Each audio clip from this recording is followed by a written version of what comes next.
What's happening, family?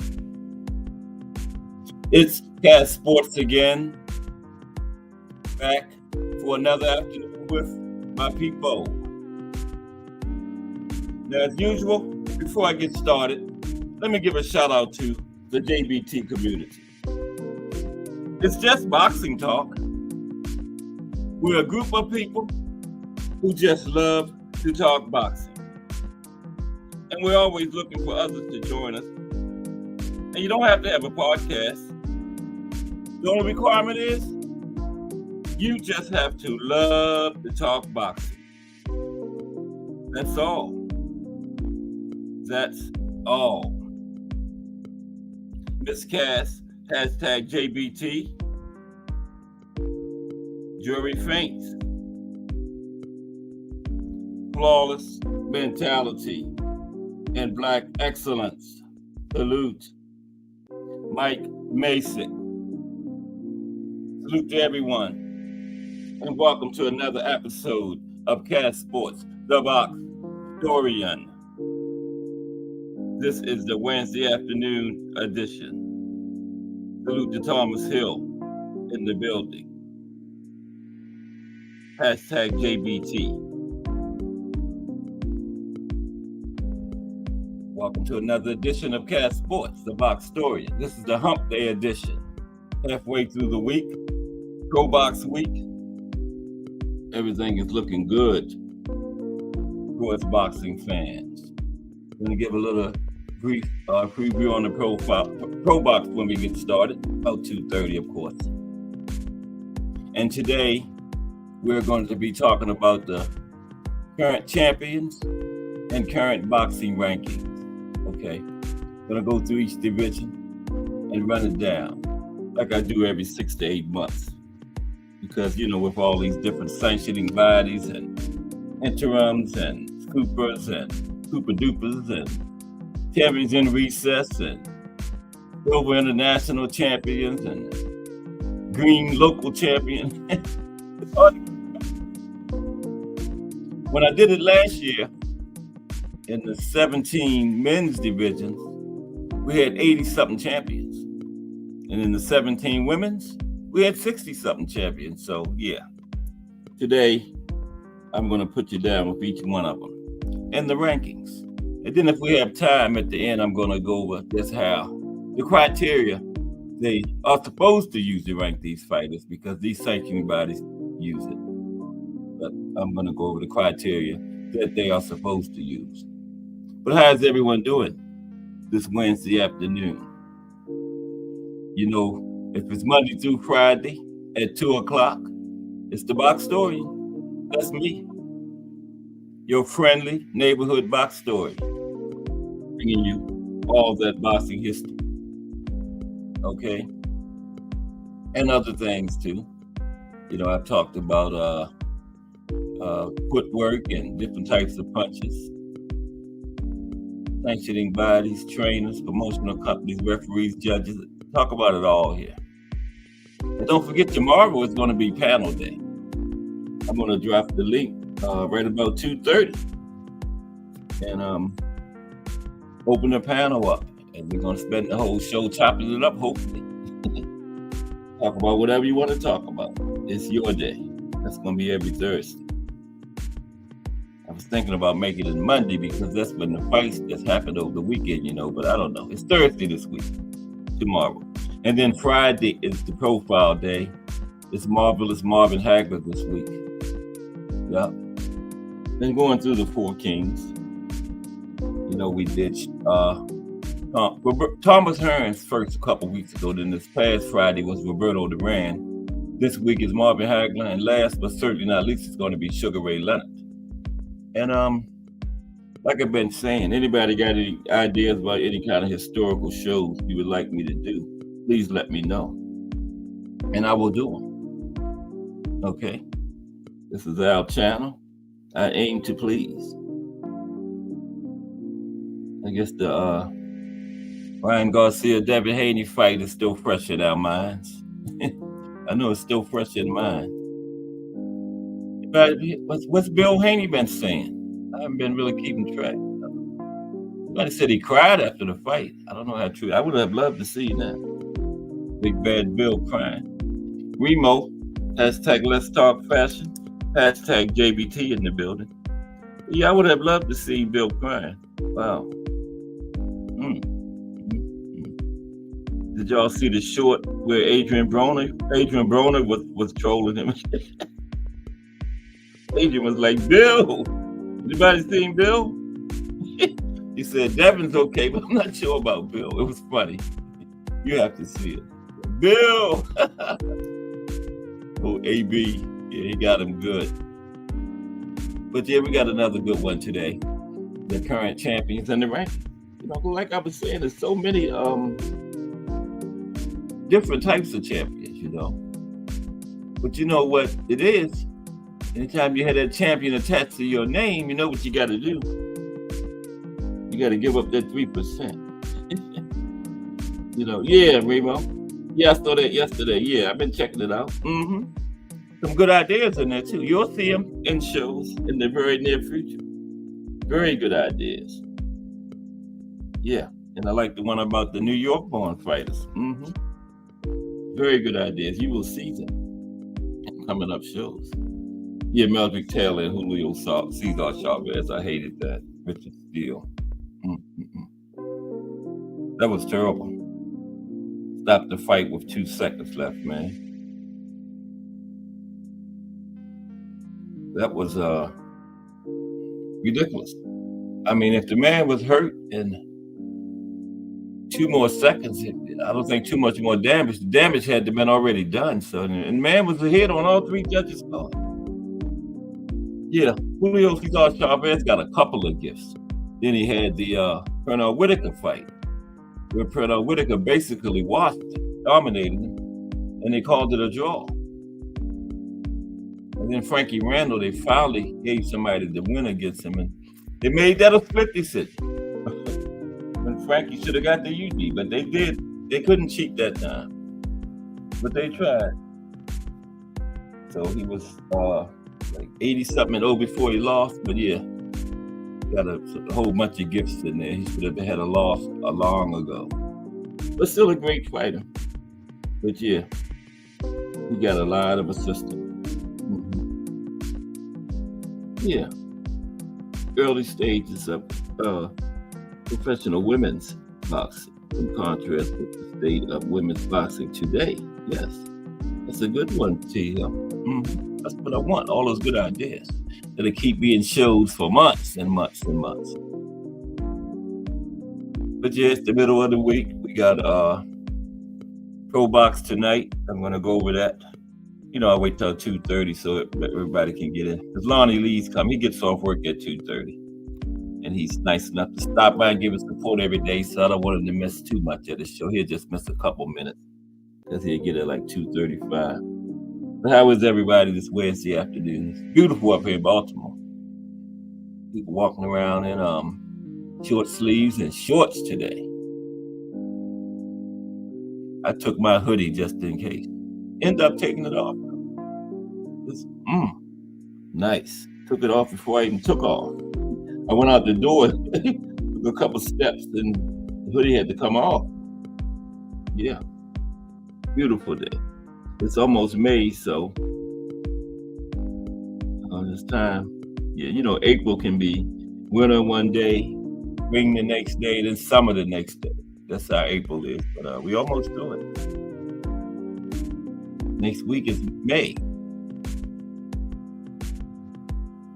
But yeah, I think it's necessary to go over all the champions and the rankings every now and then because, you know, it's just so many. 80-something men's champions in 17 divisions and 60-something women. That's 140 champions in the 34 divisions we have in boxing. That's ridiculous. What happened to that Bridger weight? I think the WBC was talking about starting a new division. They was going to move. Well, cruiserweight was still going to be 200 weight limit, and then Bridger weight was going to go from 200 to 225, and then heavyweight was going to start. Like we need another division. But I haven't heard anything else about that. If they actually did it or whatever, I don't know. Anybody know? But yeah, Bridger weight was going to be 200 to 225. Then they were going to start heavyweight, just to get some more sanctioning fees. And then, you know, once the WBC started, the others was going to jump on board. But I haven't heard anything else about it. We don't need another division. There's enough confusion and champions already in boxing, you know. Then on that card from the UK last weekend, they had a fight. It was for the WBC Silver International Championship. What the hell is that? WBC Silver International Championship. Who would even want it, right? I mean, is it a mandatory or something attached to the Silver International Championship? Only thing attached to it is sanctioning fees. But two guys fought for it, started doing that UK card. The WBC Silver International Championship. It's just ridiculous. Just like the government stepped in the early 60s and got the mafia out. They need to step back in and straighten this mess out because it's a mess, a stone mess. But at least we're going to have an undisputed at heavyweight, I think. Now, it's a rematch clause both ways. I know we can't have two draws. But you know the Saudis, they're going to throw that money at them and make sure we get a trilogy out of that if it is 1-1 after 2 fights. Yeah, they're not going to just let them walk away. What's his name? Turkey Alley Sheik? Something like that. Yeah. But we are in good shape as boxing fans. I went over the schedule yesterday, just a whole bunch of... And you know, Tank and Frank Martin and Subriel Matias and got who he's fighting. Those fights are on the same day. Yep, the same day. Saturday, June 15th. Yep. I think Subriel Matias is on Daniel somebody. It's on the Zone, and Tank and Frank will be on the Amazon Prime pay-per-view. That's a great card. David Benavidez on it. Those are two headliners right there. Two separate pay-per-view events. That's going to be great. June 15th, not that far away. Frank Martin. You know, the Devils fans are hoping Tank lose now. It ain't happening. Because Devin got exposed. Fighting all those 30-year-old, little 30-year-old guys for the 20-something, his size. And Ryan put it on him. But you don't forget tomorrow is panel day. You know, as soon as the show starts at 2:30, the link goes in. And we chop it up. Talk about boxing. Talk about the weather. Talk about the Young and the Restless. Miss Cass in there watching it now. I think it might have went on. Yeah. But yeah, that's what tomorrow's going to be. Every Thursday, panel day. I just thought that would be a good idea. Because most times I drop the link, it's after 3:30, and then we chop it up, and it's time to get out of here at 4. So this time we'll have the whole show. Talk it up. Hashtag JBT. Just boxing talk. That's what it is. You know? That's what we do. And Marvelous Marvin Hagler's coming up. You know, Hagler was the only 4 King that never had a rematch with another 4 King. The only one. He just fought all 3 of them once. 3-4 Kings fight. He went 2-1. He really went 3-0 because Sugar Ray didn't beat him. But he wanted a rematch with Sugar Ray, but you know the story. Sugar Ray ducked the rematch. He didn't want to get back in there with Marvin. He ducked the rematch. You know, remember Hagler waited 14 months trying to get the rematch. And Sugar Ray said he was retired. And then as soon as Hagler gave up after 14 months and retired, Sugar Ray came back a month later. He didn't wait. He just said the coast is clear. Hagler's gone. That's, you know, what Hagler should have done. When Sugar Ray came back the next month, Hagler should have came back the next month. Just to see what Sugar Ray would have done. Probably retired again. I would bet money on it. He didn't want to get back in with Marvin Hagler. Here's my spam call that comes every day. They got on the list, Cash Sports, calling between 2 o'clock and 2:30. We got that out the way. It has everybody this Wednesday. We got Pro Box tonight. We're gonna go over that. We're gonna start in about 5 minutes. I think it's 4 fights on the Pro Box card. White Sands Event Center, Plant City, Florida. I think that's in Central Florida. Yeah. People sleeping on their Pro Box. I like the commentary because they call actually what's happening in the ring, not like Tim Bradley. You know, you listen to ESPN commentary, you wonder, is it another fight on? Are they on another channel watching a fight or something? Because none of that they talking about happened in the fight I saw. They have an agenda. Andre Ward couldn't handle it no more. Andre said, I can't keep saying this nonsense, man. He had to go. But Tim is the company man. But you know, like me and Al Booker was saying one day on here, now outside of ESPN, you catch Tim on some of these like fight hype and stuff and get interviewed. He talks good boxing, very knowledgeable boxing guy. Nothing like ESPN. Tells it like it is, man. Yeah. But when he's on that ESPN, man, you gotta follow the agenda they give you. They told Clarissa on, I think it was the Zone he was on there, and she was pulling for Richardson Hitchens, and they told her, you're supposed to be unbiased. Now listening to the way they be talking, I don't even think they realize how biased they be sounding. But Pro Box is not like that. They got Paulie, Paulie Malignaggi, and Chris Algieri, and I think Juan Manuel Marquez is on there also. Excellent commentary. That's what makes it so good. And you see some good young fighters, some veterans on there. Joseph Adorno and the other guy was on there. Joseph Adorno lost, but yeah, some veterans trying to make their comeback. Young up and coming fighters trying to get noticed. Yeah, that's where you see the best fights. Those guys are trying to get back to the big time. Excellent. And it's tonight. I think it's at 8 o'clock. Robot. It's Freestyle Media Sports. Salute Freestyle Media Sports. Welcome. Today we're just going to be going over the current champions and the rankings. Okay. Just to keep track of it. I have to do it for myself because there's so many of them. The interims. I'm not going into all that Silver International and all that kind of nonsense. Yeah. Remember last Saturday, 2 guys on the UK card fought for the WBC Silver International title. I don't even know why anybody would want that, though. You want to be the Silver International champion. It's just all about sanctioning fees. Let's get ready to do this. Everybody smashing on that appreciation button. That's the like button in the JBT. I would appreciate it if you hit it. Yeah. Okay. Drop the sounds down a little. And then we're going to get on into this Pro Box first. Real quick. Let's look at who's on the card. That's all. I like to do that. Somebody in here might be interested in, might get somebody to watch it tonight. That's too low.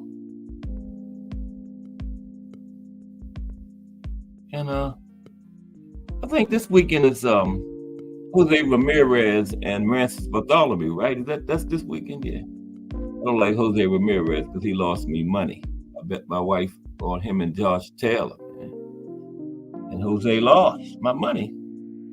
And that's the money. The worst part was that I got to hear my wife tell me I don't know shit about boxing for the next 6 months, man. Jose, I hope Francis Bartholomew knock him out cold. My faith in him. I think Josh Taylor dropped him 2 times, didn't he? Yeah. And Josh Taylor is finally giving Jack Catterall the rematch, but it's not the same because it's not for Undisputed. When I talked about Undisputed on Monday, Jack Catterall should have been on that list, man. But the referees cheated him, and what's so bad about it, the man will probably never be in another Undisputed fight in his career. Because Undisputed don't come around all the time, and the man won the Undisputed fight and they robbed him of it. He's supposed to be in the history book. He's only 19 of them in the 4-belt era, right? Should be 20. So now they're fighting. There's no belts on the line now because Josh Taylor lost his to T.O., remember?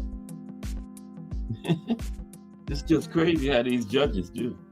And remember, this weekend we got a taste of it. Remember the Arnold Barboza and whoever he fought. Yeah, the guy beat Arnold. Then those judges were all over the place.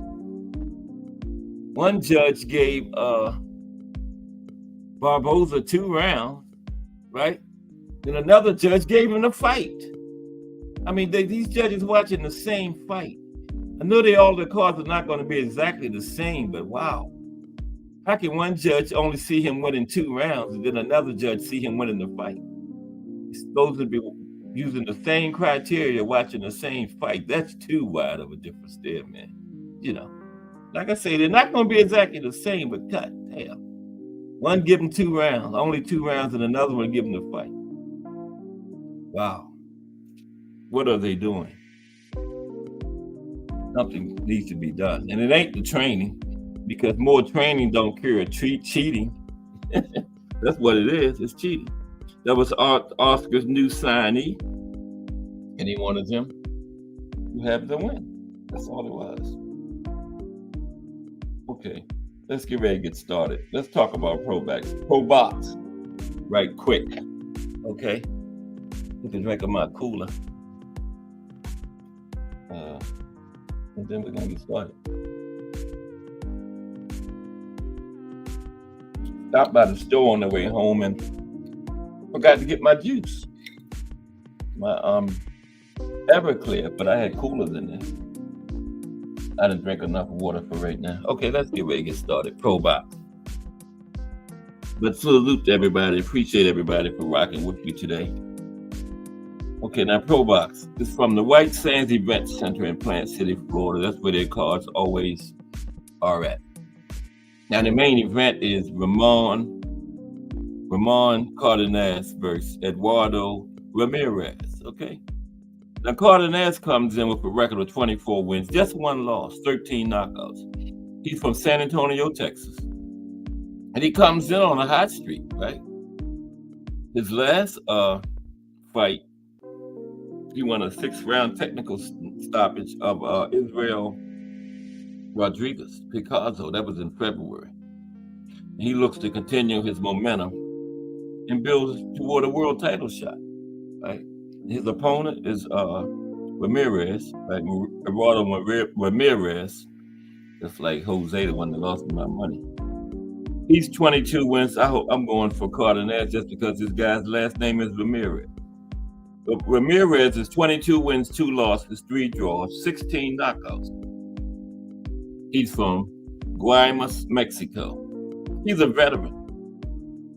And he was in a fight with world title challenger Nick Ball in 2022, lost that one. But his last fight was against, he stopped Felipe Carlon Lopez in the 7th round. That was in May of last year. Now, elsewhere on the card is just Marquez Valle versus Damian Sosa. That's in the junior middleweight division. Valle is 10-0 with 7 knockouts. Sosa is 24-2 with 12 knockouts. Ronnie Rios going up against Nicholas Polanco. Yeah, Nicholas was on there in his last fight too, I believe. That's at featherweight. Rios is 33-4 with 16 knockouts. Polanco is 21-5, 1 draw, 12 knockouts. And finally, Max Ornelas versus Alexander Mijal. Super bantamweight, 122. Max is 15-2, 1 draw, 15 knockouts. All his wins have come by knockouts, so that might be one you don't want to miss. Okay, that's the first fight too, I think. And he's going up against Mijal.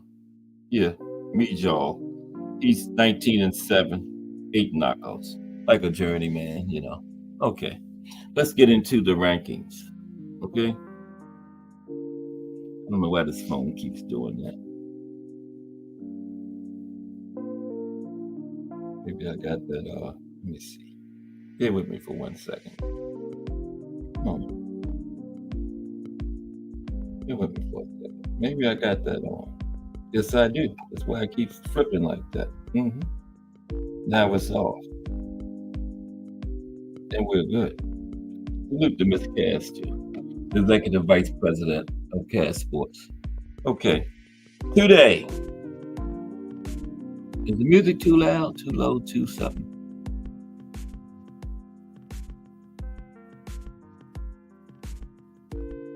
That's too low.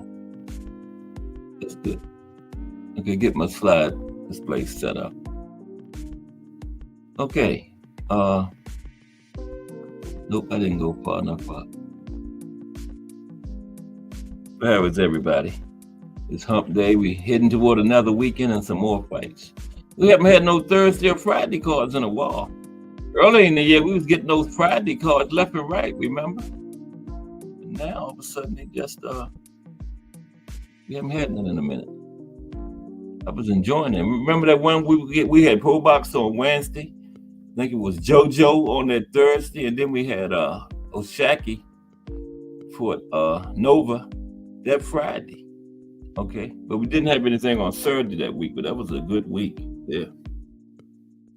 The Boxing Menu Podcast Plus in the building. Salute. We're just gonna go over the champions and the rankings today, that's all. And don't forget, tomorrow is panel day. Everybody come by and come on up on the panel, and we're going to talk it out. But today is current boxing champions and ranking. Okay? Now, with 17 weight classes in boxing and 4 major sanctioning bodies that present world titles, keeping track of who holds each of the belts can be difficult, okay? Especially when there are sometimes multiple champions in each body because of interim and other secondary belts. Now, like I said, today I'm going to go over who holds each of the titles in the 4 organizations, okay? And also who holds the Ring Magazine title. Okay, we're going to touch on Ring too. Okay, can't leave the Ring out. That's the big one, because the Ring picks the best person in each. They just have one. They don't have no interims and supers and none of that stuff. There's only one guy in each division with the Ring belt. So I'm going to. A lot of them are vacant though. So now, the divisional boxing rankings highlight the best in the sport in every weight class, right? And they will change often based on recent results and performances. Rankings are based on what a fighter has accomplished in the weight division in which he is ranked. Now, fighters who have announced they are moving to a different weight class will be ranked in that new division only once they fight in that new weight class, okay? And of course, they have to reserve to be ranked in it, you know. Now, fighters who currently own titles in 2 divisions, they can be ranked in both divisions, okay?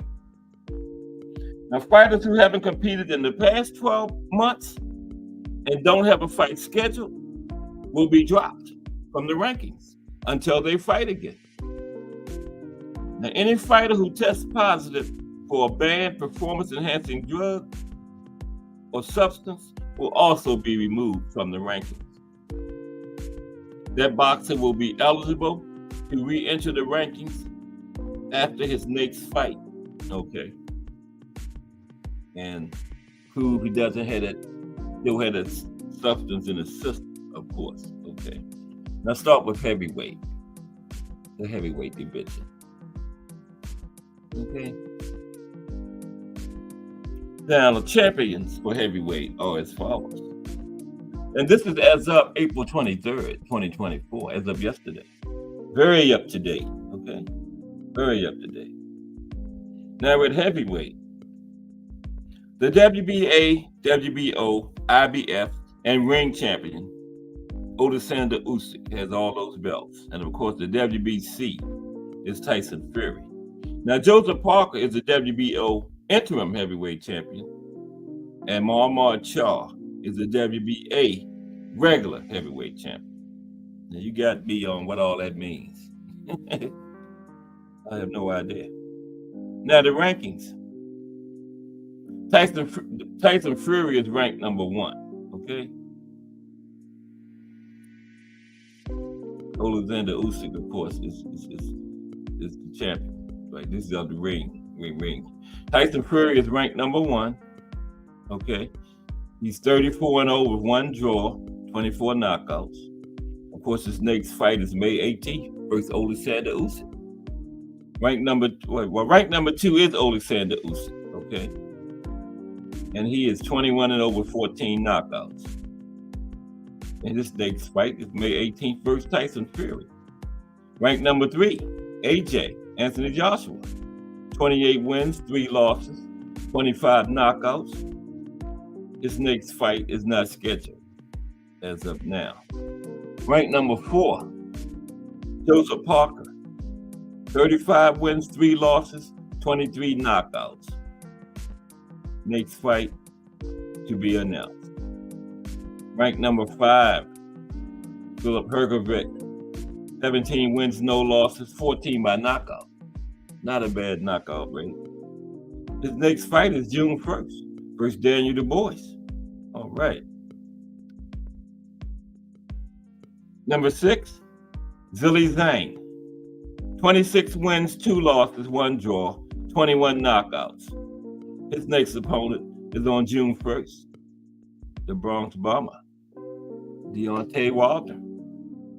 Number 7 is the Bronx Bomber, Deontay Wilder. 43 wins, 3 losses, 1 draw. Of course, 42 knockouts. That 90-something% knockout rate. And next opponent is Zilly Zhang, June 1st. Ranked number 8, Jared Big Baby Anderson. 17 wins, no losses, 15 knockouts. Another good knockout rate. Just coming off a week, couple weeks, about a week and a half ago. He beat Riyad Murray. Remember that one? The Boring Fest. Murray didn't want to fight. The Big Baby is not scheduled for his next fight yet. Number 9, Daniel Du Bois. 20 wins, 2 losses, 19 knockouts. That's another good knockout rate. 20 wins, 19 of them by knockout. Okay? And his next fight, June 1st, Philip Herkovic. Work number 10 at heavyweight, Martin Bakole. 20 wins, 1 loss, 15 knockouts. Next fight to be announced. Okay? Let's go to the cruiserweight division. Okay. Let's see. Jai Apatai.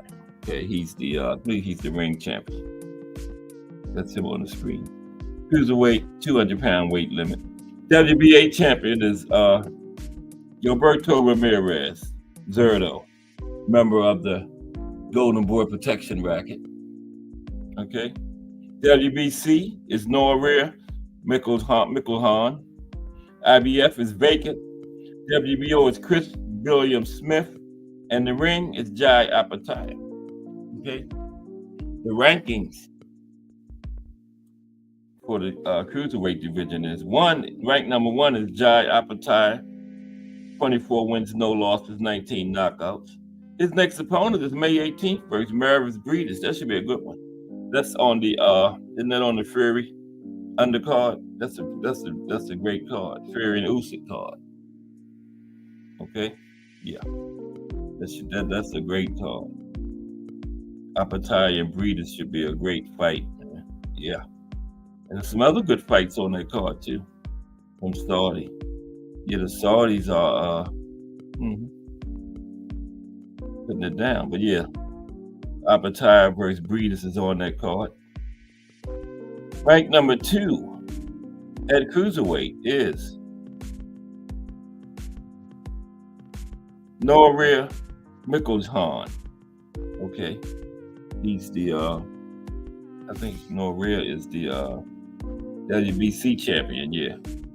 He has 27 wins and 2 losses, 12 knockouts. Next fight to be announced. Number 3 is Chris William Smith, the WBO champion. Okay. He's 19 wins, 1 loss, 13 knockouts. Next fight to be announced. Number 4, Zerdo Ramirez. 45 wins, 1 loss, 30 knockouts. Remember, 45 wins. He's a member of that Golden Boy Protection Racket, like I told you. His next fight is to be announced. Ranked number 5 at cruiserweight, Lawrence Okolie. 19 wins, 1 loss, 14 knockouts. Next fight is May 24th versus Lukas Bozansky. Number 6, Richard Riaporhe. 17 wins, no losses, 13 knockouts. Next fight to be announced. Number 7, Isaac Chamberlain.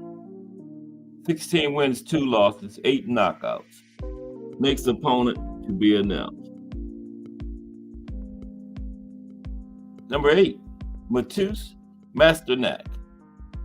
47 wins, 6 losses, 31 knockouts. Next fight to be announced. And number 9, Ryan Rozicki. 20 wins, 1 loss, 19 knockouts. Another great knockout rate. 20 wins, 19 by knockout. Next fight to be announced. Number 10, Ilunga Makabu. 29 wins, 4 losses, 25 knockouts. Next to be announced. Okay, light heavyweight. Yeah, if we have time, we're going to go over the criteria for ranking these guys. light heavyweight is Bivol, Dimitri Bivol. Okay. He's the WBA champion at light heavyweight. And the WBC, IBF, and WBO is Artur Beterbiev, and that's coming up. The Ring Magazine belt is vacant at light heavyweight. Ranked number 1 is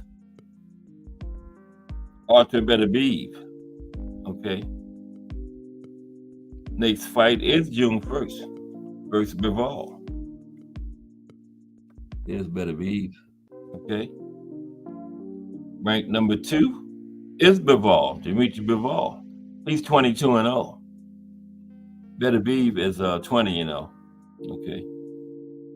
20 knockouts, 100% knockout rate. Bivol is 22-0 with 11 knockouts. And yeah, they're going to be going for undisputed June 1st, him and Beterbiev. 3 is Joshua Buatsi, 18-0, 13 knockout. This is a tough, good division here. This next fight is to be announced. People sleep on this light heavyweight division.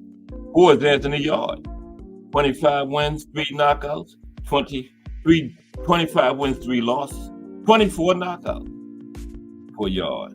Boy, they sleep on this heavyweight. Next opponent to be announced. 5, Callum Smith, 29-2, 21 knockouts. Okay. 6, Alexander Gvarzik, 20-1, 16 knockouts. He's the one that's fighting Benavidez June 15th on the tank card. Okay. Yep. BN Boxing News in the building. Salute BN Boxing News. We're just going over the rankings today because champions and rankings, because we have so many champions and different titles. It's good to just take a look at them every now and then, and that's what I'm doing today. But salute to BN Boxing News. Did you have a nice vacation, BN Boxing News? I know you set up like a week or two. You said you were on vacation. Anybody deserve a vacation? It's BN Boxing News. A hard-working man, solid brother. By your channel, BN Boxing News. Salute. Welcome to Cast Sports. This is the current boxing champions and rankings show. Yeah. Gvarzik is the one that's fighting. I guess I know I'm pronouncing his name wrong, but he's the one fighting David Benavidez on June 15th on co-main for Tank Davis and Frank Martin. And that's it. Like David's moving up to light heavyweight. Ranked number 7 is Dan Aziz. Record 20-1, 13 knockouts. This light heavyweight is a tough division. Yes, it is. And Dan Aziz's next opponent is to be announced. Number 8, Michael Eifert. 12 wins, 1 loss, 4 knockouts. Number 9, Craig Richards. 18-3 with 1 draw, 11 knockouts. His next opponent is June 1st versus Willie Hutchinson. He's on the undercard of Bivol and Beterbiev. Yep. 10, Connor Wallace. 11 wins, 1 loss, 8 knockouts. He's fighting March 17th versus Jack Gipp. That's on a Friday. Let's drop down to super middleweight, okay? Super middleweight, it's Canelo Alvarez is undisputed down there. Oh, okay, you back? Okay, hope you enjoyed it.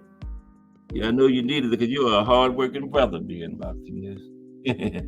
At super middleweight, of course, Canelo Alvarez is the undisputed champion there. He has all the big 4 belts plus the Ring Magazine belt. Okay, Canelo Alvarez.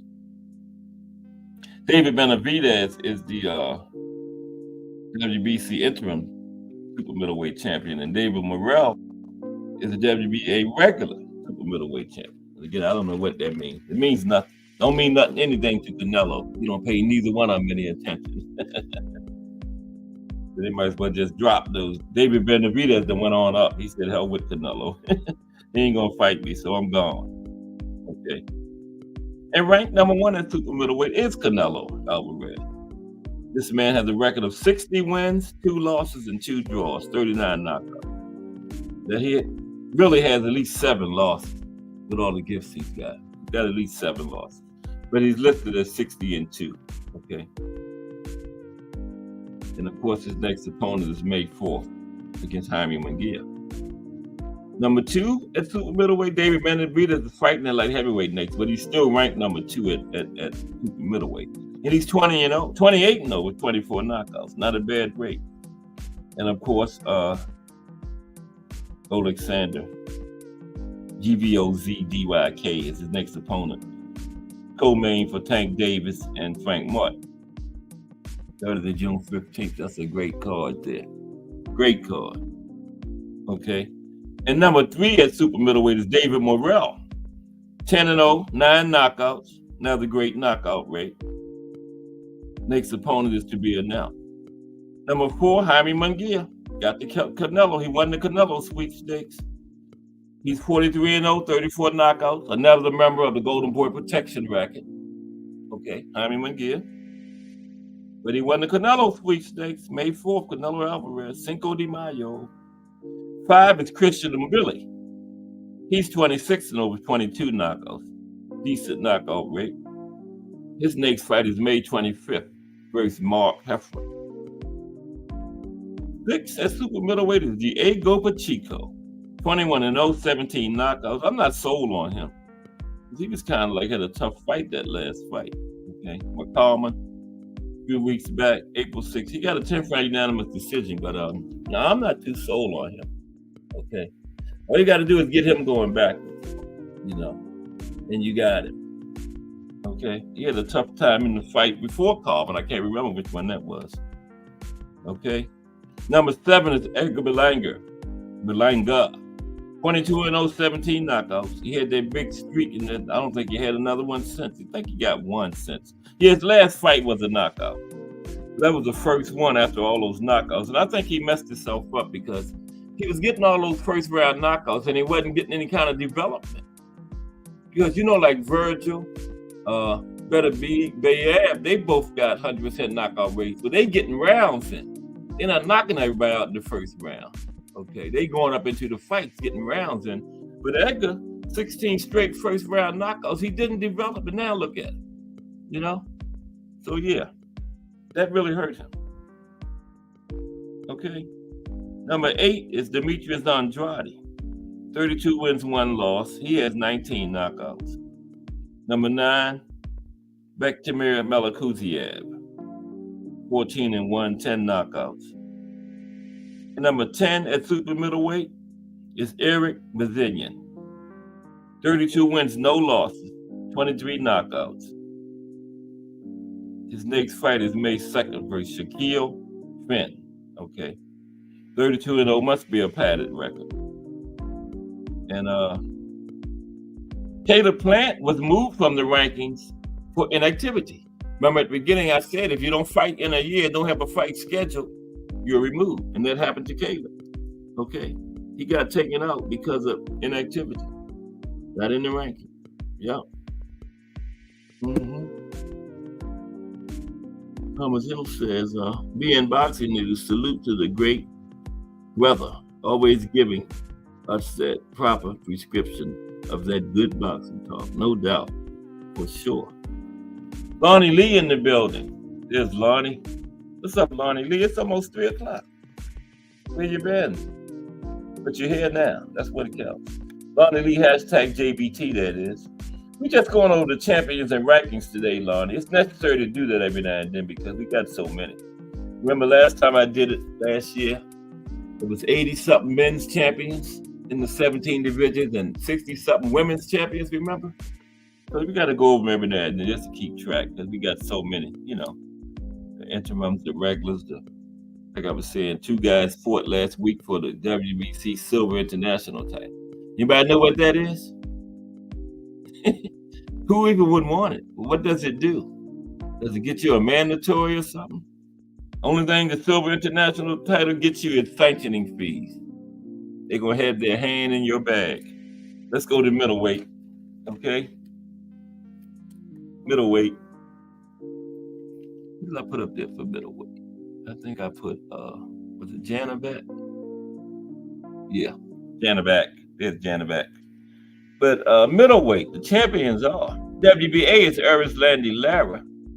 WBC is still not Jamal Charlo, right? Big Charlo. When the last time this man fight? I thought they just said they removed you from the rankings for inactivity. This man haven't fought in like 2 years, right?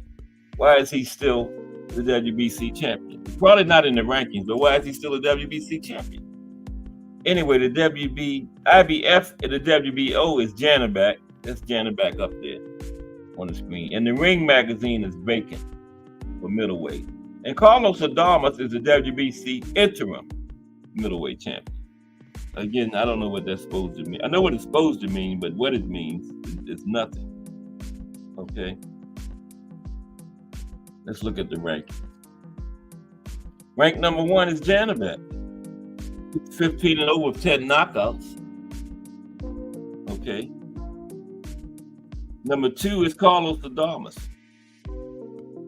23-1, 18 knockouts. Rank number 3, Jamal is still in the rankings. And they just said you're removed from the rankings if you're inactive for a year with no fight scheduled. He's been inactive for over a year, has no fight scheduled, but he's still ranked number 3. I don't understand that. 33-0, 22 knockouts for Jamal. Number 4, Chris Eubank Jr. 32-3, 24 knockouts. Ranked number 5 at middleweight is Landy Lara. 30 wins, 3 losses, 3 draws, 18 knockouts. Number 6, Miriam Rizaltanov. I don't think I did too bad on that one. 20-0, 11 knockouts. Ranked number 7 at middleweight is Hamza Shiraz. 19 wins, no losses, 15 knockouts. Next opponent is June 1st versus Austin Williams. That's on the Bivol Better Be card. Okay.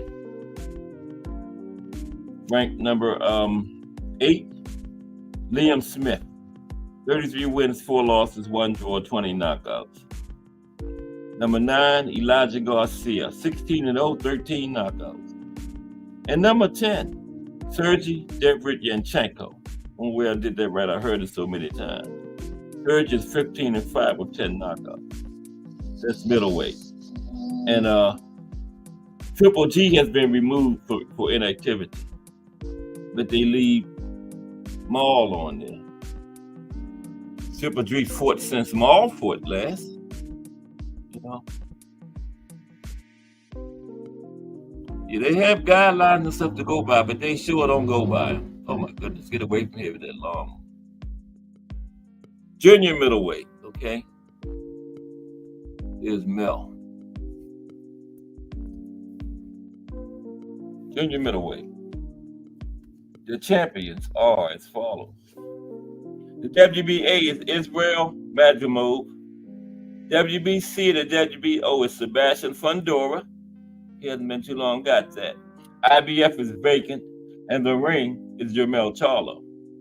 Now, Jermell Charlo is the WBA and WBC champion in recess, and Serhil Boachuk is the WBC interim junior middleweight champion. And there's the new WBC and WBO. The Towering Inferno, Sebastian Fundora. Let's look at the rankings at junior middleweight. Real hot. Not bad. Okay. Ranked number 1 is Sebastian Fundora. 21 wins, 1 loss, 1 draw, 13 knockouts. Number 2 is Tim Tszyu. Just suffered his first loss to Sebastian Fundora. He's 24-1 with 17 knockouts. And Tim Tszyu, what? Oh, that can't be right. It says Tim Tszyu is scheduled to fight Virgil Ortiz Jr. August 3rd. I did not know that. Wow. But Virgil got a fight coming up against Thomas Dulorme. That's what it says right here in black and white. Tim Tszyu's next fight is August 3rd versus Virgil Ortiz. Jr. What if Virgil loses to Thomas Delorme? That's either this Saturday or next Saturday. It might be this Saturday. How did I know that? Virgil and Tim Zhu. Anybody know that? Salute Al Booker. What's up, AB? Al Booker in the building. How did I know Tim Zhu was scheduled to fight Virgil Ortiz August 3rd? Virgil has a fight scheduled. It's either this weekend or next weekend against Thomas Delorme. What if he loses that one? Very interesting. Ranked number 3 is Israel Madrimov. He's 10-0 with 1 draw, 7 knockouts. And he's fighting Terrence Crawford August 3rd. I guess Tim Zhu and Virgil is on that card, so that's shaping up as a good card. Wow. Ranked number 4 is Erickson Lubin. 26-2, 18 knockouts. Number 5, Ferhil Boachuk. He was also ranked at middleweight too, remember? 26-2, 18 knockouts. Next fight is to be announced. Yeah. Okay. Number 6 is Brian Mendoza. 22 wins, 3 losses. Okay. 7 is Virgil Ortiz Jr. 20-0, 20 knockouts. And like I was comparing him to Edgar Berlanga, like I said, Edgar Berlanga didn't develop because he was getting all his knockouts in the first round when he had that streak. Now Virgil was 20 for 20, but Virgil was going up in the fights, getting rounds and developing during his career, right? Whereas Edgar was just getting in that first round, knocking everybody out. That's all he knew how to do. Once he had to go up into some fights, he started looking sloppy, okay? But Virgil was knocking everybody out, but he was getting some rounds in, you know. And his next fight is April 27th versus Thomas Delorme, and is already scheduled for August 3rd against Tim Zhu. Wow. Number 8 is Jesus Ramos. 20-1, 16 knockouts. 9, Josh Kelly. 15-1, 1 draw, 8 knockouts. And finally, 10 is Xander Zayas. 18-0, 12 knockouts. Next fight is June 8th versus Patrick Teixeira. I did not realize Xander had 18 fights. He's been getting a lot of fights fast. Wow. Okay. Next is welterweight. 147. After I take this drink.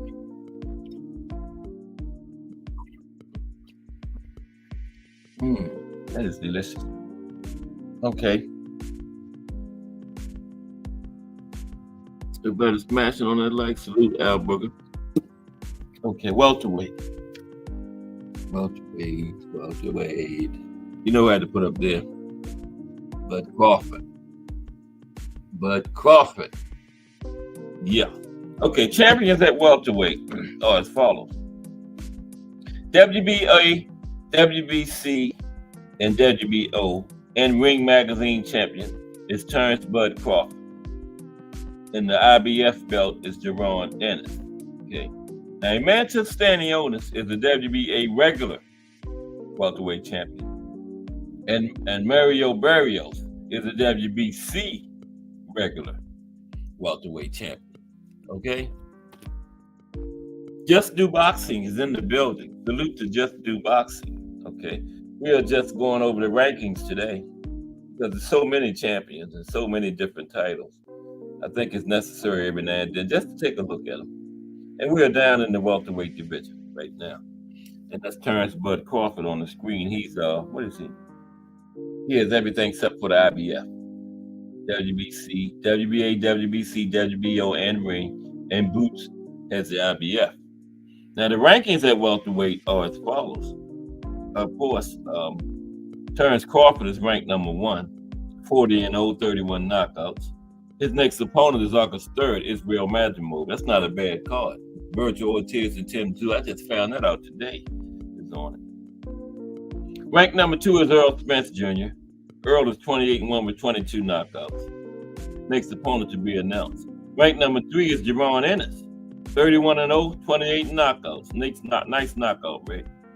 Now, Remo told me yesterday his next opponent is Cody Crowley, but they don't have it listed on here yet. This is as of August 23rd. yesterday, April 23rd, yesterday, but they don't have it listed yet. Number 4 is Mario Burrio. He deserves that. He's 28-2 with 18 knockouts. 5 is Cody Crowley, 22-0, 9 knockouts. If we get in there with boots, they're always getting ready to go. Okay? Getting ready to go. 6 is Conor Van, 23-0, 14 knockouts. 7, David Abenesian, 29-4, 1 draw, 17 knockouts. And 8 is Giovanni Santillan, 32-0, 17 knockouts. I think he's another member of the Golden Boy Protection Racket. I think. Don't quote me on that. 9 is Roymond Vila, 26-2, 24 knockouts. Nice knockout rate. And finally, number 10 is Solomon Sissoko, 17-0, 9 knockouts. Who is he? Never heard of him. Okay. Junior welterweight, 140. Look at that bad man there. Subriel Matias. Okay. The boogeyman at 140. I don't care what nobody say. I ain't going back and forth with nobody. That's the boogeyman right there at 140. No doubt. There's Melanie Queen 27. How did I miss you, Queen? Salute. How are you today, Melanie Queen 27? Welcome to another episode of Cast Sports. We just going over the champions and the rankings today. You know, there's so many. Every 6 to 8 months I do this because, just to keep track. Because there's just too many. It's necessary every now and then. But welcome, Queen, to another episode of Cast Sports. We have just got the junior welterweight. Subriel Matias is a representative in the slide presentation for junior welterweight. There he is on the screen. Now the champions there, the belts are everywhere there. WBA is Isaac Cruz. He just got that. WBC is it's still Devin Haney, but he lost. But Mauricio tweeted right after the fight that he was going to stay champion. So Devin Haney. IBF is Subriel Matias. WBO and Ring Magazine champion is Teofimo Lopez, fighting Steve Claggett and whoever that is, I don't know. Next. And Ismael Barroso is the WBA interim champion. And everybody ducking him at 140, all of them. Well, Subriel Matias probably would fight him. But don't nobody want to get in there with Ismael Barroso. Man got popped. They say power is the last thing to go, and he's proof of it. He's almost 60 years old and still knocking people out. Knocked this last person out in the first round, remember? Got to be in his 50s, at least. He dropped that guy in the first round last fight, remember? So that proves that power is the last thing to go. No doubt. That's why they won't get in there with Barroso. Glad you're doing well, Melanie Queen 27. Okay. Junior welterweight. Let's look at the rankings. They don't have no interims and regulars. Oh yeah, Ismael Barroso is the WBA interim champion. Yeah. Okay. The rankings for 140 is as follows. Number 1 is Teofimo Lopez. Okay. 20 wins, 1 loss, 13 knockouts. And his next opponent is June 29th versus Steve Claggett, whoever that is. Number 2 is Ryan Garcia. He jumped up after that win Saturday because these rankings are as of yesterday, April 23rd. Ryan Garcia, get this, jumped from number 9 to number 2 just because of Saturday. He was ranked number 9 last month because they come out every month, right? This month he's number 2. King Rye. 25-1 with 20 knockouts. Number 3 is Subriel Matias. Ryan jumped past all of them. Wow. King Rye went from number 9 to number 2. Subriel Matias is number 3. I should have put King Rye up there on the slide presentation with 140. Subriel is 20-1 with 20 knockouts. 20 for 20. Okay. And his next fight is scheduled June 15th versus Liam Powell. That's the same day as Tank and Frank Martin. David Benavidez and them. Ranked number 4 is Devin Haney. Devin was number 1 last month, ranked number 1 last month, but he didn't drop too far. Number 4. You see, the rule is if you lose to a lower ranked person, you go down, and the lower ranked person moves up. Now, the lower ranked person don't have to come past you, but you have to drop, and they have to move up. But in this case, Ryan went all the way to number 2, and Devin dropped to 4. From 1 to 4, that ain't that bad. Number 5 is Jack Catterall. 28-1, 13 knockouts. He should be 29-0 because they robbed him against Josh Taylor for undisputed. Man, that man will probably never get another undisputed fight in his life. You know, because undisputed don't come around like that, man. That was just terrible. But May 25th is against Josh Taylor for nothing, no belts. It might be the European South Wales title or something like that, but there's no major belts. Or the European Commonwealth South London title or something, I don't know. They got all kinds of titles just to get them sanctioning fees, but none of the big four is involved. Ranked number 5, Isaac Pitbull Cruz. He was number 5 last month. 26-2, 1 draw, 18 knockouts. That big win didn't raise Pitbull up. And Pitbull's next fight is already scheduled. He's going up against Jose Valenzuela, August 3rd. That's a nice card, August 3rd, man. You got Bud, and who was Bud fighting? Madrimo, something like that. Virgil and Tim Tszyu. Pitbull, wow. That August 3rd card is fire, man. Against Jose Valenzuela. Wow, Pitbull. Ain't that Rayo? Woo-wee. That card is on fire, man. Number 7 is Josh Taylor. What? Pitbull dropped the spot. He was number 5 last month. Now he's 6.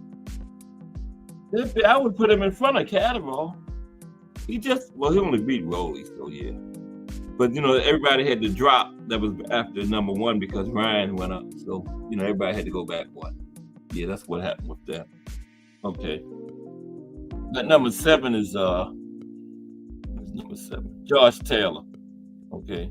19-1, 13 knockouts. Next against Jack Catterall, May 25th. 8 is Regis Prograis. Regis 29-2, 24 knockouts. 9 is Jose Ramirez. He shouldn't even be in the rankings. Lost my money. He's 28-1, 18 knockouts. That was his only loss, the one I bet on him. Ain't that something? That was to Josh Taylor, by the way. Miss Cass took my money. Then told me I don't know nothing about boxing, of course. But Jose Ramirez is Saturday versus Rancis Bartholomew. I hope Rancis Bartholomew gets him out of there. And finally, 10 is Jermaine Ortiz. 17-2, 1 draw, 8 knockouts. Jermaine don't have no pop at all. Okay. Then we go to lightweight. You know who I put up there at lightweight. Y'all, I'll give y'all one guess. Who did I put up there at lightweight? Y'all know. Okay. The champions at lightweight are WBA is the face of boxing, Gervonta Davis. WBC is Shakur Stevenson. And the IBF and WBO are vacant, and ring. All of those are vacant. Now the rankings at lightweight are 1 is Vasyl Lomachenko. That's all backwards, man. How long am I gonna be 1? 17-3, 11 knockouts. Okay. His next fight is May 12th against George Kambosos Jr. in Australia. This who should be number 1. Number 2 is the face of boxing, Gervonta Davis. 29-0, 27 knockouts. That's a bad knockout right there. Of course, his next opponent is June 15th versus Frank Martin. Ranked number 3 is Shakur Stevenson. Okay. Both of them should be in front of Loma. Loma should be 3. They should move up 1. Shakur and Tank should be 1 and 2. Okay. But not my ranking. This is Ring. Shakur is 21-0 with 10 knockouts. And Shakur's next fight is July 6th versus Autumn. That was the one that Frank. Is that the same one Frank beat last time? Autumn? I ain't gonna fool with his last name. Number 4 is William Zepeda. 30-0, 26 knockouts. Another good knockout rate. 5 is George Kambosos. 21-2, 10 knockouts. Both losses came to Devin. Yep. Of course, Loma, May 12th. Going up against Loma. 6 is Frank Martin.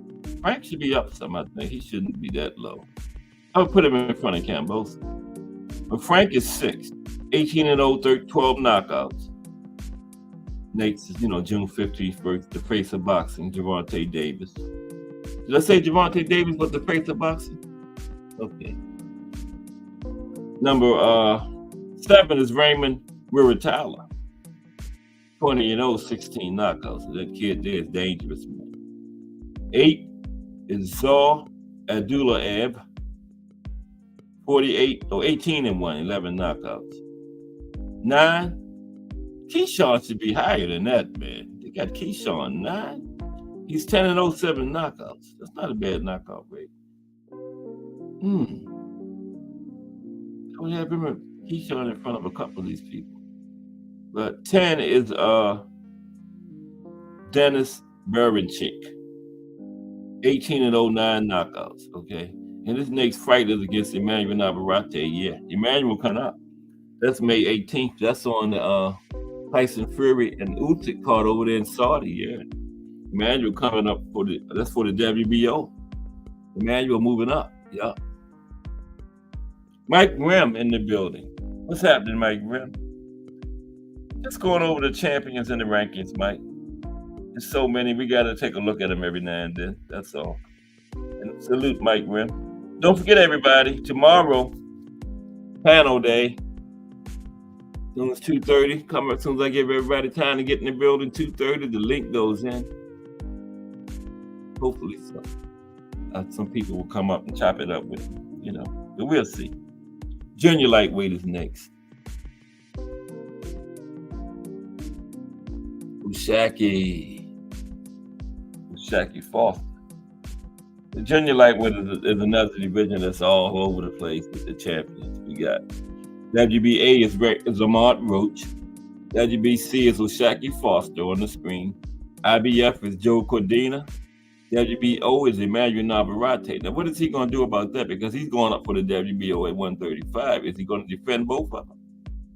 Now, the ring is vacant at junior lightweight. And Oscar Valdez is the WBO interim champion. Okay. So, yeah. Let's take a look at the rankings for junior lightweight. 130-pound guys. Number 1 is Emmanuel Navarrete. 38 wins, 1 loss, 1 draw. His next fight is against Dennis Berinchik. I just told you on the Saudi Arabia, on the heavyweight undisputed card between Fury and Usyk. Number 2 is Ushaki Foster on the screen. 22 wins, 2 losses, 12 knockouts. 3, Joe Cordina. Joe is the IBF champion. Okay. He's 17-0 with 9 knockouts. Arguably lost his last fight. That's who it was against. His next fight is May 18th. Anthony Sachi. That's on the Fury card. That's going to be a good card, too. Yeah. 4 is Robson Conceição. 18-2. 1 draw, 1 no contest. 9 knockouts. And Robson should be 20-0. Both of them. No. He did lose 1 to Shakur legitimately, but the 1 draw was Navarrete and the other loss to Valdez. He was robbed both of those, man. For belts. Both were championship fights. Robson got robbed twice. Okay. And Robson next fight is to be announced. Number 5 is Oscar Valdez. Oscar's 32-2, 24 knockouts. Okay. 6 is Lamont Roach, 24-1, 1 draw, 9 knockouts. 7. Rackamole. I'm not going to fool with his first name. He's 17 wins, 2 losses, 1 draw, 14 knockouts. 8. Andre Cortez, 21-0, 12 knockouts. 9. Eduardo Nunez, 27-1, 27 knockouts, 100% knockout rate. And finally, number 10 is Edward Vasquez. Yeah, that's who Joe Cordina's last fight was against. I thought Vasquez beat him. Yeah, Vasquez is 15-2 with 3 knockouts. Yeah, that was what I was looking for. Okay, let's do featherweight. Winding down. We have time. I'm going to look at the criteria that they're supposed to use for ranking because they don't use it. I did a show on that once. We're going to look at it briefly. Where we at? Featherweight? You know feather. Oh, no. Not yet. I thought we was to the monster. That's Raymond Ford there on the screen. Featherweight champions are... 126. Raymond Ford is WBA. Ray Vargas is WBC. Luis Alberto Lopez is IBF. And Rafael Espinoza is WBO. Took it from Robeisy, remember? They tried to cheat him. And Brandon Figueroa, ring is vacant. Ring is vacant for featherweight. Brandon Figueroa is the WBC interim champion. Okay? Now the rankings for featherweight are as follows. Luis Alberto Lopez is number 1. 30-2, 17 knockouts. Number 2, Leigh Wood. 28-3, 17 knockouts. Number 3, Rafael Espinoza. 24-0, 20 knockouts. Another good knockout rate. 4 is Brandon Figueroa. 24-1, 1 draw, 18 knockouts. Next fight is May 4th versus Jesse Magdaleno.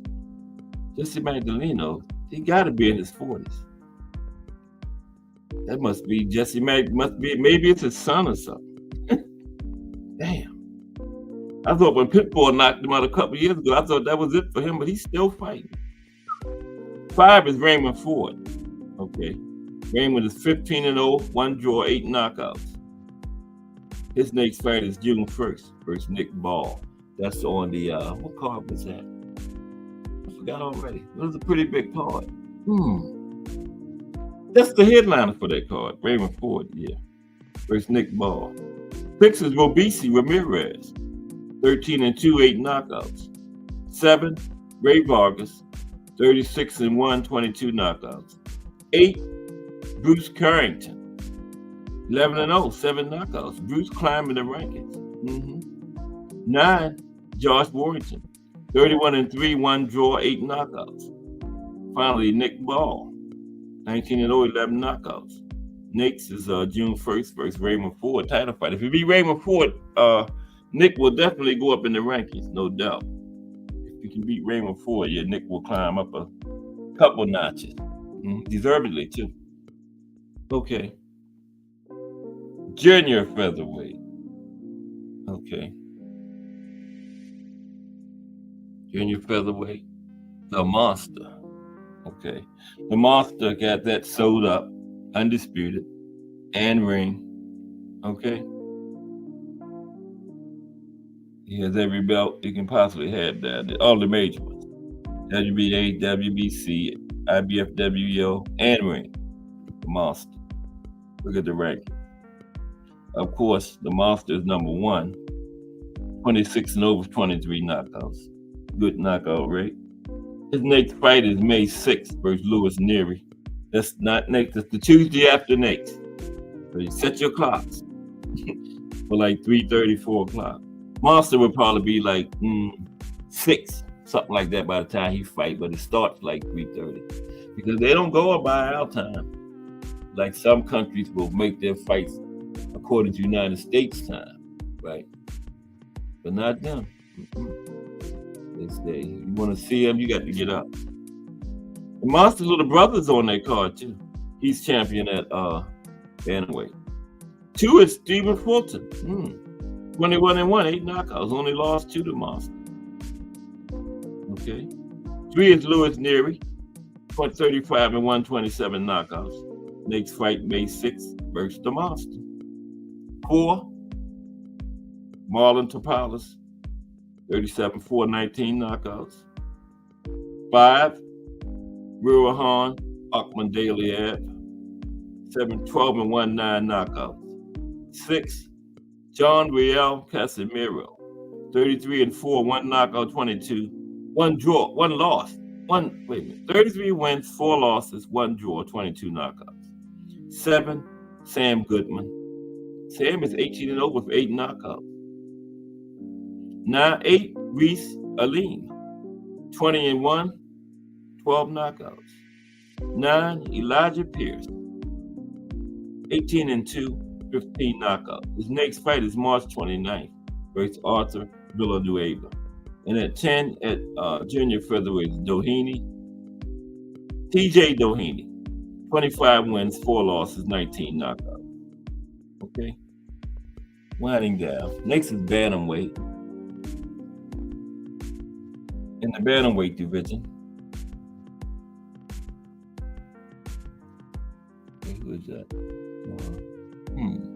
Oh, that's one of the Maloney brothers. Okay, I believe it's Jason. The champions at bantamweight are, that's Jason. WBA is Takuma Inoue, Little Monster. WBC, Junto Nakatani. IBF, Emmanuel Rodriguez. And the WBO, that's Jason Maloney on the screen. And the Ring magazine is vacant. Okay. Junior, no, that's bantamweight. Yeah, bantamweight. Ranked number 1 at bantamweight is Junto. Oh shit! I'm sorry, Just Do. How the hell did I hide Just Do boxing? God damn, guys! What are you doing, hiding people? Excuse me for a minute, man. How did I do that? Damn.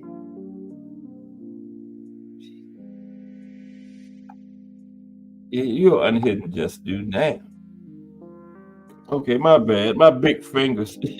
I'm glad I caught it during the show. I had Jay Harker hitting for about 2 weeks. I didn't catch it during the show. I could have had a hard time unhiding it, but yeah, man. Oh, now I guess I got to get the wrench back. Let me see.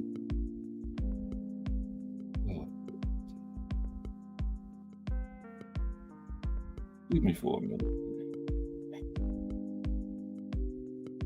Oh, boy. No, the message didn't disappear. Oh.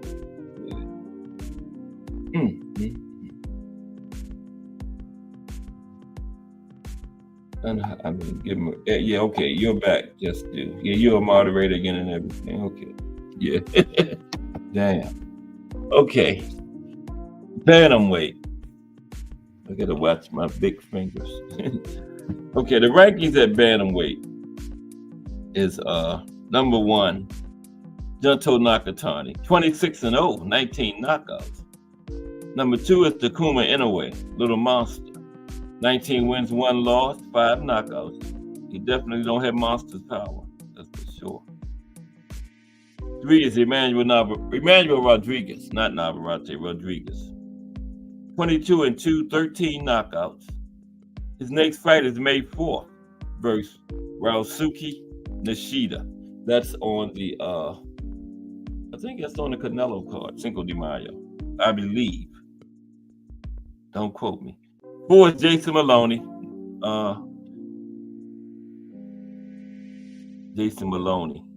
27-2, 19 knockouts. Next is May 6th versus Yoshiki Takai. Now that's on the Monsters card. Okay. Let me see. Yeah. Takuma Inoue is on that card too. They got to be announced, but it's on the schedule. He's fighting on his brother's card. Jason Maloney's on there too. 5 is Alejandro Santiago. He lost this title recently. He's 28-4 with 5 draws, 14 knockouts. That's a lot of draws. 6, Vincent Astrolabio, 19-4 with 14 knockouts. 7, Joe Ishida, 33-3, 16 knockouts. His next fight is May 6th versus Takuma Inoue. See, that's on the Monsters card. They didn't have that on Takuma's in his ranking, but yeah, I knew he was on there. This week's fight. 8 is Ryosuke Nishida, 8-0-1 knockout. May 4th versus Emmanuel Rodriguez. That's the one I think is on the Canelo card. 9 is David Cuellar, 26-0, 17 knockouts. And 10 is Antonio Vargas, 18-1, 10 knockouts. Okay, a couple more weight classes go. Junior bantamweight, this is 115. Now down here we have 4 weight classes within 10 pounds. They could just drop 2 of them. We got flyweight, junior bantamweight, and junior featherweight, all within 10 pounds of each other, man. They could just drop 2 of those weight classes. That's too many. But we're at junior bantamweight now. Okay, I think I got this junior bantamweight is 115. Oh, I got Juan Francisco. There's Juan Francisco Estrada, junior bantamweight. WBA is Kazuto Ioka. WBC and ring is Juan Francisco Estrada. And Bam get ready to go up there and take that from him. Bam had that before at 115, but now him and Estrada's fighting for that belt. IBF and ring will be on the line. IBF is Fernando Martinez, and WBO is Kosai Tanaka. Carlos Quadras is the WBC interim junior bantamweight champion. Okay, and the rankings are: 1 is Juan Francisco Estrada, of course. He's 44-3 with 28 knockouts, veteran fighter. Next fight is June 29th versus Jesse Bam Rodriguez. Okay. 2 is Kazuto Ioka, 31-2, 1 loss, 16 knockouts. Ranked number 3, Fernando Martinez, 16-0 with 9 knockouts. Ranked number 4 at junior bantamweight, Kosai Tanaka, 20 wins, 1 loss, 11 knockouts. Number 5, Carlos Quadras. He's the interim. Carlos is 42-5, 1 draw, 28 knockouts. What did I say Carlos was? I'm all over the place. Yeah, Carlos is the interim WBC champion. Okay. Number 6 is Shivkat Sorangvasal. Sister Cat Sorangvasal. Okay. 56 is 6-1 draw, 46 knockouts. Veteran fighter. Veteran of 63 fights. Number 7, the other Maloney brother, Andrew Maloney, 26-3, 16 knockouts. He's going for a title. May 12th versus Pedro Guevara. Okay. Number 8, KJ Catarajas. He's going for an interim. I thought he was going for a title. But 8 is KJ Catarada, 17-0, 13 knockouts. Number 9, Christopher Rosales, 37-6, 22 knockouts. And number 10 is Christian Bacasegua, 22-5, 2 draws, 9 knockouts. His next opponent is on March 23rd, but it's to be announced. Okay, but he has a date. Okay, what's after junior bantamweight? Flyweight. Oh yeah, 3 more to go. Flyweight. You know, there's Jesse Bam. Flyweight. Jesse Bam. Flyweight. Okay. Champions at flyweight are as follows. WBA is Seigo Yuri Aki. WBC is Julio Cesar Martinez. The IBF is vacant. Jesse Bam won that from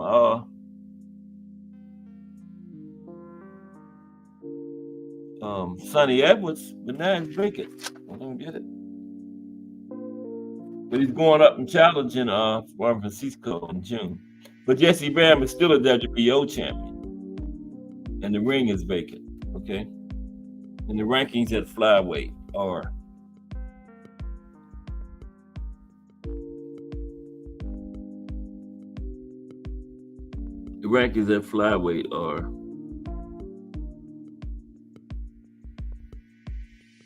everything is good. Okay, yeah. Rankings at I had reading the same message over again. I was reading Melody Queen 27's message over. Flyweight, 112 pounds.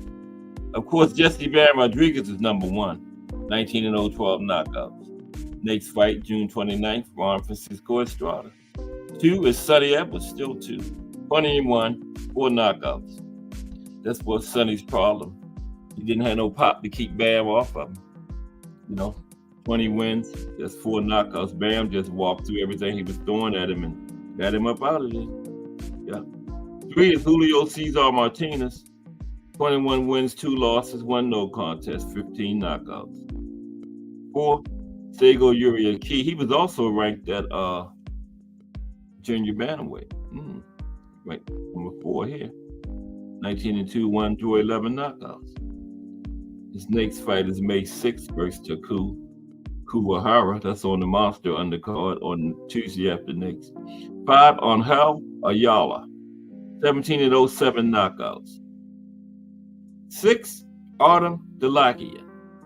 22 wins, 1 loss, 15 knockouts. Ranked number 7 at flyweight, David Jimenez. 15 wins, 1 loss. He has 11 knockouts. Okay. 8, Ricardo Sandoval.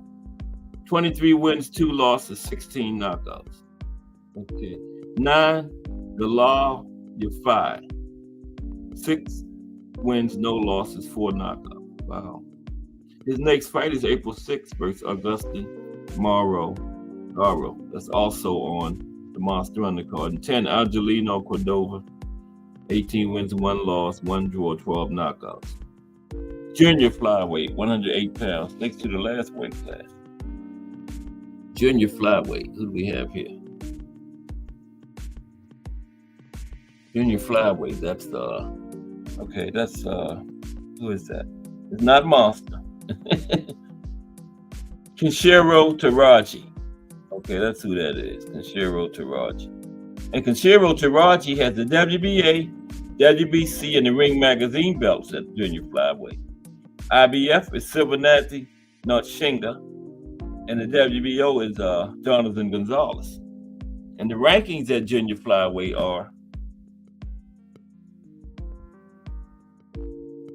number 1 is Kenshiro Taraji, 23 wins, 1 loss, 14 knockouts. Number 2, Jonathan Gonzalez.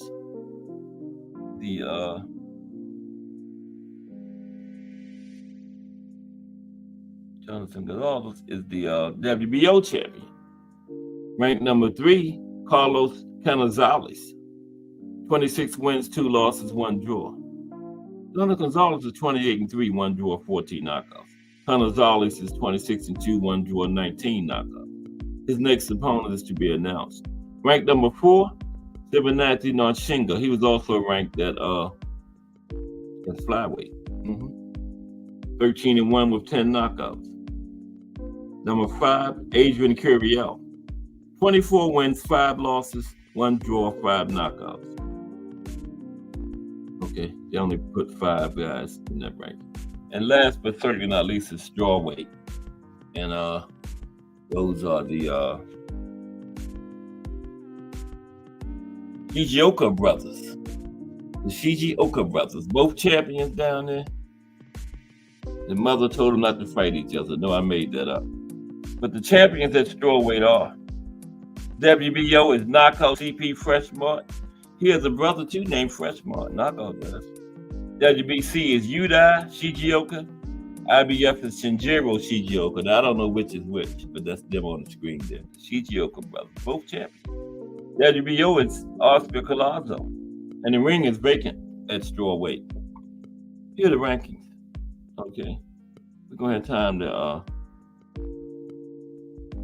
look at the criteria they make for they supposed to rank by. But rank number 1 is Shinjiro Shigeoka, 10-0 with 8 knockouts. Okay, his next fight is March 31st base. R.R. Undales. That's his name. A.R.A.R. Undales.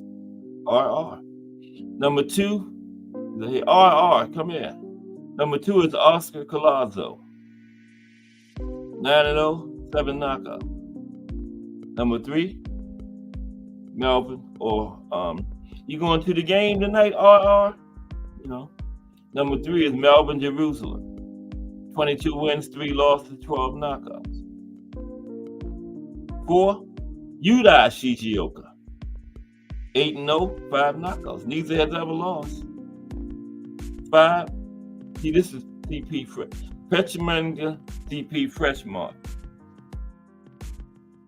See, this is knockout CP Freshmark's brother. Pechmani CP Freshmark. Wow. 41 wins, 2 losses, 25 knockouts. Better than. And that's it. They put 5. Okay. We're gonna look at the criteria they use to rank these fighters now. So we got like 20 minutes left. I just think it's necessary. I do this every 6 to 8 months. Just go over the champions and rankings, just to keep a little track of it. That's all. You know. That's all. Okay. Let me get this up. We're gonna look at it. Oh damn! I just had it. I had it set up and went right past it like a dummy. Yes. I call myself a dummy. Okay, there we go. Where is it? Oh.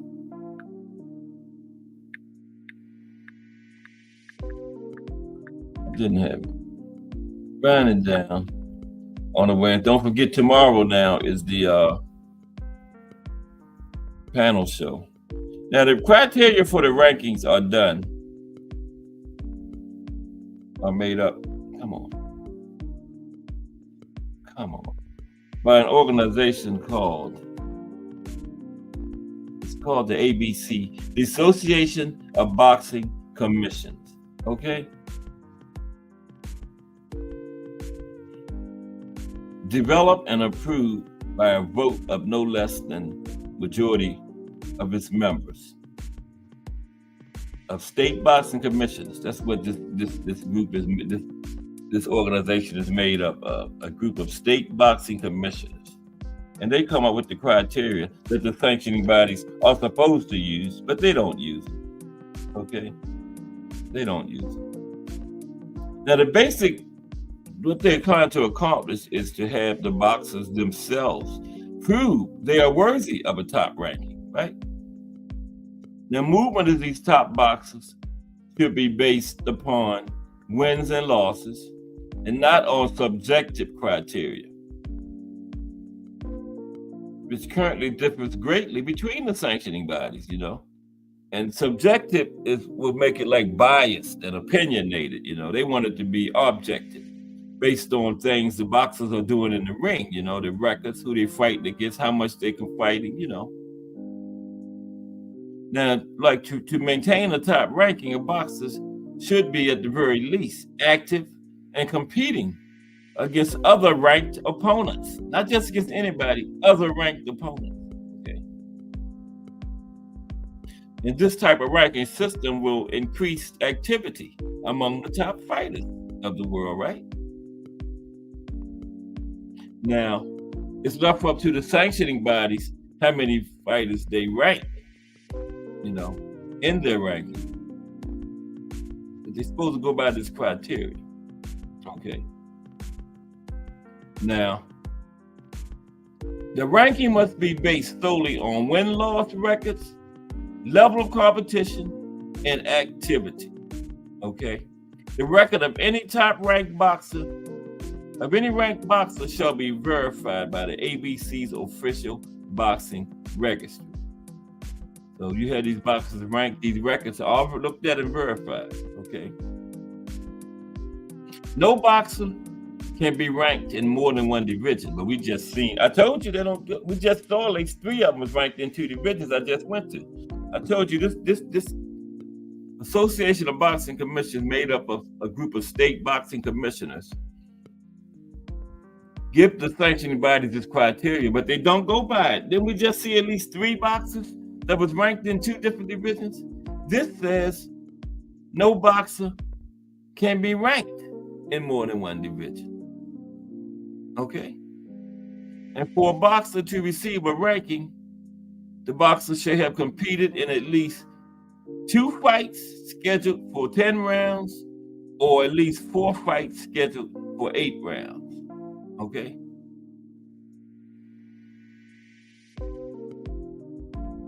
That's and it's supposed to be within a certain period of time.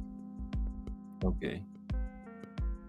But anyway, in order to maintain a ranking, the boxer shall compete at least, here we go, at least once during each 12-month period from the time the boxer gets ranked. So that disqualifies Jamal Charlo right there, but he was ranked. He hadn't fought in what, like 2 years, 3 years? Okay, also, the boxer shall have competed against another ranked boxer within each 18-month period from the time he gets ranked, okay? So you have to fight at least once in 12 months. And then in 18 months, you have to fight at least one other ranked boxer, okay? So you might as well just go ahead and fight the ranked boxer and kill 2 birds with 1 stone. You fought in the 12-month period, plus you fought your ranked boxer, right? Now, a boxer who does not meet this level of competition shall not maintain his ranking. Simple. Now, exceptions can be made only for injuries verified in writing by a licensed physician, a medical doctor, or a doctor of optometry, okay? Now, if a ranked boxer loses to an unranked boxer, now this is interesting. If a ranked boxer loses to an unranked boxer, okay, A, the ranked boxer shall be lowered at least 1 spot in the rankings, okay? And the unranked boxer shall be considered for a ranking, okay? Now, if a ranked boxer loses to an unranked boxer, the unranked boxer does not have to be put above the ranked boxer, but the ranked boxer does have to drop at least 1 ranking. And the unranked boxer doesn't necessarily be put in the rankings, but he's considered for a ranking, okay? Now, if 2 boxers are ranked and compete against each other, and the lower ranked boxer wins, here's what's supposed to happen. It doesn't, but this is what's supposed to happen. The lower ranked boxer shall be elevated in the rankings, and the higher ranked boxer shall be lowered in the rankings. Again, if the lower ranked boxer beats the higher ranked boxer, he doesn't have to be put past the higher ranked boxer, but he has to move up, and the higher ranked boxer has to come down some, okay? Like Ryan and Devin just did. They put Ryan past Devin, but they didn't have to. But they had to elevate him, and Devin had to drop, which happened in both cases. And the associated, the ABC also adopts the following criteria. Sanctioning organizations shall consider all active boxers in regard to a ranking in a particular division, even if the boxer is ranked by another sanctioning body, okay? Now, this need not affect mandatory positions or which boxers are available for elimination fights. And the ranking of a boxer shall not be premised directly or indirectly upon a consideration of the identity of the boxer's promoter, manager, or any other person with whom the boxer is affiliated. Okay? Number 2, the attendance of the boxer or the boxer's affiliates at a convention, conference, or other function sponsored by the sanctioning organization. That's saying the boxer should not be considered for a ranking by any of these things. B, all sanctioning organizations shall eliminate from their rankings criteria any wording suggesting that its ranking criteria are conditional or subject to exception.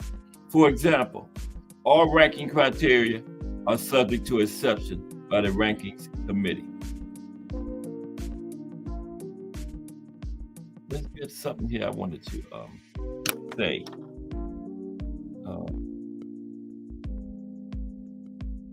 There was something here. Yeah.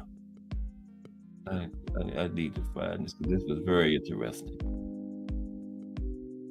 Very interesting. I did this before, but it was a while back. I did a whole show on this, remember? Yeah, this was interesting. Where is it? Okay, recommendations. Yeah, this is interesting. Recommendations.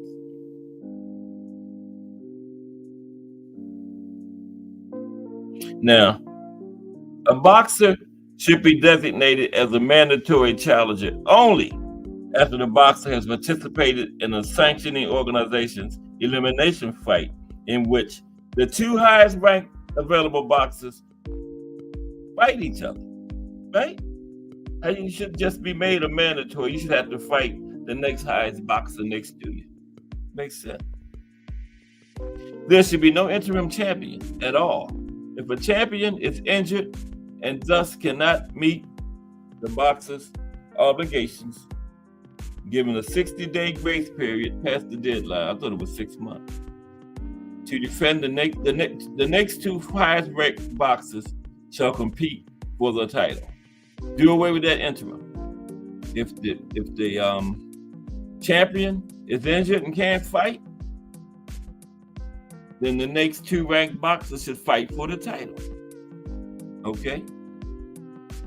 Once the injured champion is ready, that boxer shall be the mandatory challenger for whoever won between those other top ranked fighters. Yeah, just we don't need no interims.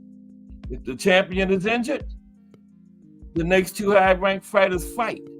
And when the champion comes, and they're the champion, and when the champion comes back, they automatically get a shot at whoever won, right? These are recommendations made by this organization that make sense, but these sanctioning bodies don't pay any attention to them. That makes good sense, right? We don't need no interims. Like now, if a champion get injured, they just make interim, and they collect sanctioning fees from the interim champion and the champion that's injured, right? When they fight, but just make that one that's injured is not champion anymore. The next 2 highest ranked fighters fight, and when the champion comes back, they automatically get a shot at the title because they didn't lose it in the ring. And I think they say I thought it was 6 months, but this thing said 60 days. After 60 days, you lose your opportunity. Because Savannah Marshall was kind of in that position. You know, she was champion in recess, and Fran Chon and Shadeja fought. Fran Chon, they call her interim. Well, what this is saying, once Fran Chon beat Shadeja, she shouldn't have been interim. She should have just been the full champion. Then when Savannah Marshall gets well, she gets the first shot at Fran Chon. Okay? Savannah Marshall was not champion anymore, but they call her champion in recess, but that shouldn't be the case. Because what they're doing is, once Savannah Marshall come back and fight somebody else, they collect sanctioning fees for that fight. And when Fran Chon fights somebody else, they collect sanctioning fees for that fight. But it shouldn't be like that. Once Savannah Marshall comes back, she's not champion, but she's got the option to fight Fran Chon for that title. But if she don't, then she's just not champion. She fights somebody else. Oh well, she loses that option. But the sanctioning bodies keep her as champion in recess to collect sanctioning fees from both of them. This organization trying to do away with that nonsense, but the sanctioning bodies don't pay any attention to it. But that makes a lot of sense to me. Now, proposals. It is the sense of the ABCs that extreme weight cutting to make, this is what I was looking for. Listen to this. It is the sense of the ABC that extreme weight cutting to make a weight and then rapidly rehydrate to gain a competitive advantage is contrary to the spirit of the weight class that was designed for the health and safety and fair competition. Okay? Now, the Association of Boxing Commissioners make the following statement in the rankings criteria. Extreme weight cutting is cheating. Extreme weight cutting is dangerous. Now, any 8, 10, or 12 round championship fight will be subject to a follow-up weigh-in held at a time and place determined by the local commission. This is a recommendation.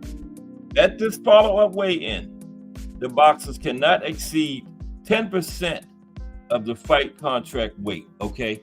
This is like, this is for everybody. This is kind of like it's not a rehydration clause. After you weigh in on Friday, you have another weigh in on Saturday. And you can't be over 10%. Like you're fighting at 147, you can't be over 10% of 147, which is 14.7 pounds, okay? You can't go over 161.7 pounds. That makes sense. That should be every weight class. A 10% rehydration clause for every weight class, but it's not a rehydration clause. And the bigger fighters will be able to rehydrate more, right? Now, if the boxer misses weight at the second weigh-in, the fight shall be continued as a title fight only for the boxer that has made weight. If the overweight boxer wins, they cannot claim the title. It goes vacant, okay? Now, if the champion is the overweight boxer and he wins the belt, the title becomes vacant. It should be noted that there is no losing weight at this second day weigh-in. Once you weigh in once, that's it. That makes plenty sense. 10%. That should be across the board. Yep. Makes good sense. What the hell happened now? Oh, that's the same thing. So I hit somebody again. Okay. But another cast sports get ready to go into the history books. Wish we had more time, but that's very interesting. Okay. Very interesting. Appreciate everybody that stopped by today. Tomorrow, don't forget, it's panel day. Okay? So, stop by for that. We're going to chop it up from 2:30 to 4 o'clock tomorrow. Okay? And Friday is Marvelous Marvin Hagner. Let me see what the lights looking like. You ready to go have some fun grocery shopping after this? But it's all good. Gotta eat, right? Mike Rim, Melanie Queen 27, Just Do Boxing, Al Booger, Lonnie Lee, hashtag JBT, BN Boxing News, the Boxing Menu Podcast Plus, Freestyle Media Sports, Remo, hashtag Let's Talk Fashion, hashtag JBT, Thomas Hill, hashtag JBT, Mike Mason, Flawless Mentality, and Black Excellence, Jury Faints, hashtag JBT, and Miss Cass, hashtag JBT. Don't forget to stop by tomorrow and participate on the panel. We'll see how it works out. Okay. Let's see. That's gonna be it. Appreciate everybody for rocking with me once again. It's Wednesday, getting closer to the fight. Pro Box tonight, don't forget. 8 o'clock, I believe. Everybody have a good day.